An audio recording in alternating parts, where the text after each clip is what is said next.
Okay, your book. Yeah, I'm not the expert that any of the historians were that responded to your book. I haven't read Dave Nywert's book.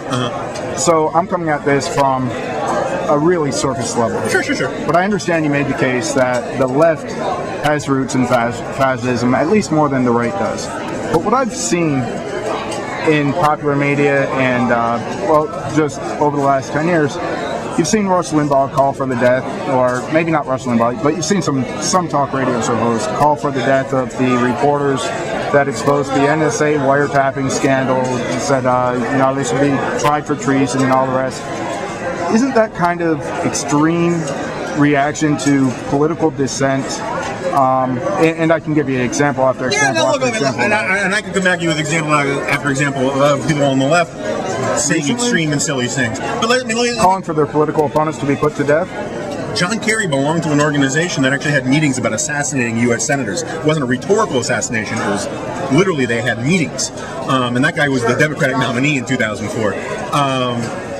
You have all sorts of people from Hillary Clinton on down who have said nice things or did work for the Black Panthers, who were a fascistic, militarized death squad that killed cops and all sorts of other things. But let me stipulate let me concede the premise for the sake of argument.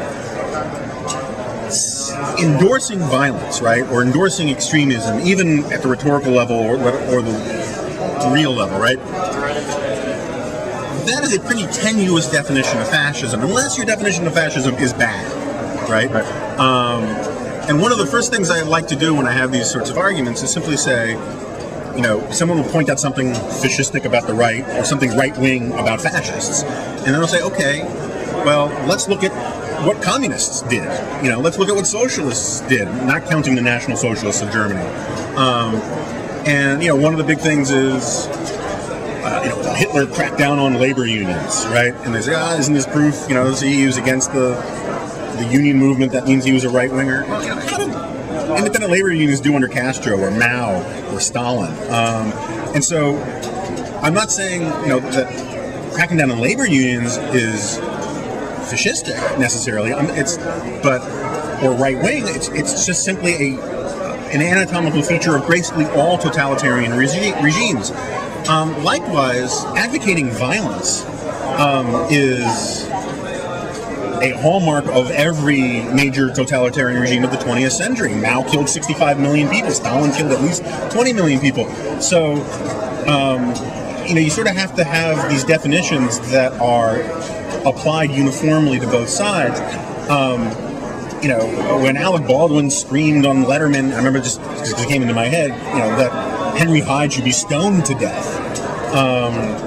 It was a rhetorical extremism. I think he probably thought he was joking, but he's not really a political figure either. No, but you're quoting some abstract right-wing talk radio guy. I'm just saying, the stuff from Ed Schultz sometimes crosses that line. You can find all sorts of this nasty rhetoric on both sides. Julian Malveaux hoping Clarence Thomas dies. You can find these sorts of, for the most part, idiotic statements on both the right and the left. And let's take it away from statements and just one other recent example. You've got Pinochet, who herded his opponents into a stadium and had a machine gun down. Meanwhile, right now, the right in this country, and much of the left for that matter, is up in arms over Hugo Chavez's consolidation of power in Venezuela. But he hasn't put anyone up against the wall that we know of. He's been very peaceful in terms of not doing the things that these revolutionaries that you cite before. Is this just an anomaly? Or am I nitpicking here? No. Look, I think the things that Pinochet did were evil, but evil is not the operational definition of fascism, right? Most scholars who do not like my book, I'm upfront about that. Most scholars of fascism agree with me entirely that, forget Pinochet, that Franco wasn't a fascist. He was an authoritarian caudillo and a dictator, but being a dictator doesn't make you a fascist. Fascism was a form of totalitarianism, which means a sweeping and holistic grab of all the institutions in the society, what the Nazis called the Gleichschaltung, which was the coordination of all institutions. Pinochet wasn't that. Pinochet was a strong man, he was a dictator, he was a son of a bitch, he killed some of his opponents, but if you were a So it's Chavez? I think Chavez is moving in that direction. He's certainly right now a strongman, and I think he's a socialist. And when you listen to him talk about Castro as sort of being the heir to Castro, I think Castro's a totalitarian. There's no free speech in Cuba. There's no freedom of movement in Cuba. You can't vote with your feet. I think in every way, almost, Castro fits a pretty textbook definition of fascism. I'm not the first one to point this out. He's this militaristic guy. He gives his speeches in uniforms. He's part of the revolutionary tradition. He speaks in the rhetoric of a proletarian nation rising up against imperial powers. That's the same crap that Mussolini and Hitler used to use. Speaking against the Versailles, regime, the way that they talk today about the WTO regime and so forth. But I mean, let me just take a step back. I mean, I'm glad to debate this stuff all day long. I've been doing it for 2 years, but let me confess that one of the biggest disappointments about my book and the reception to it. I mean, I'm glad it's in its 19th printing in hardcover and all of that.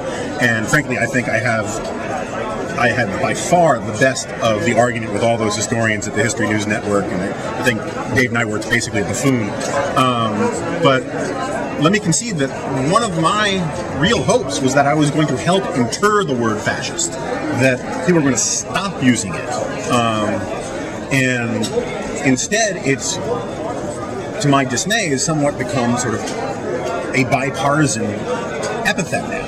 And I don't like that. And I'm giving a panel tomorrow where I was very clear with the organizers. I didn't like that fascism was in the title. I don't know if it's still in there or not. I will say so when I'm on the panel tomorrow, saying that, look, if by fascist you mean sort of a nanny state, social welfare state kind of progressive politics, that's one thing. But if people are calling Barack Obama a fascist and trying to compare him to Hitler or Mussolini, that's disgusting. And it's not only slander against Barack Obama, it's slander against the United States of America, because for all sorts of complicated reasons, this country does not produce, or has not in a very long time, since I would argue Woodrow Wilson, does not produce presidents that want to round people up, that want to crush civil liberties.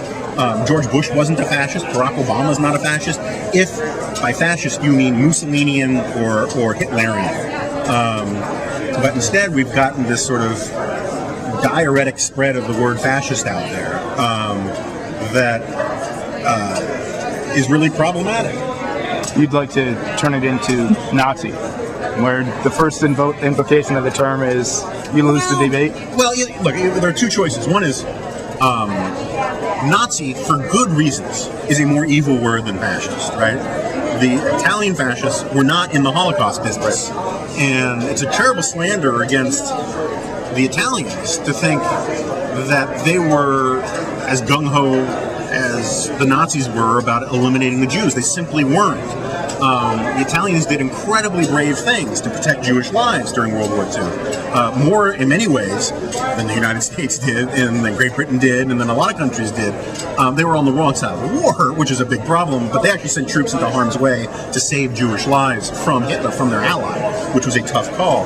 Doesn't mean Mussolini was a good guy. He's still an evil son of a bitch.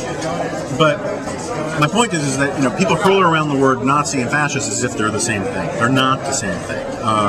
Which is why in some ways I prefer the word Hitlerian, because that was sort of unique to Germany. So yeah, sort of two choices. Either we can say fascist and Nazi are synonymous terms, and then neither of them should be used, or we can say that fascist should be deflated into something else, and that seems to be sort of what's happening, and it's been happening across the popular culture for a very long time. My only objection is if we're going to keep using it, we should at least acknowledge the fact that fascism was a left-wing phenomenon. Well, thanks very much, Jonah Golberg. You stick to your guns, but you wrote a book. I expected that. Thank you.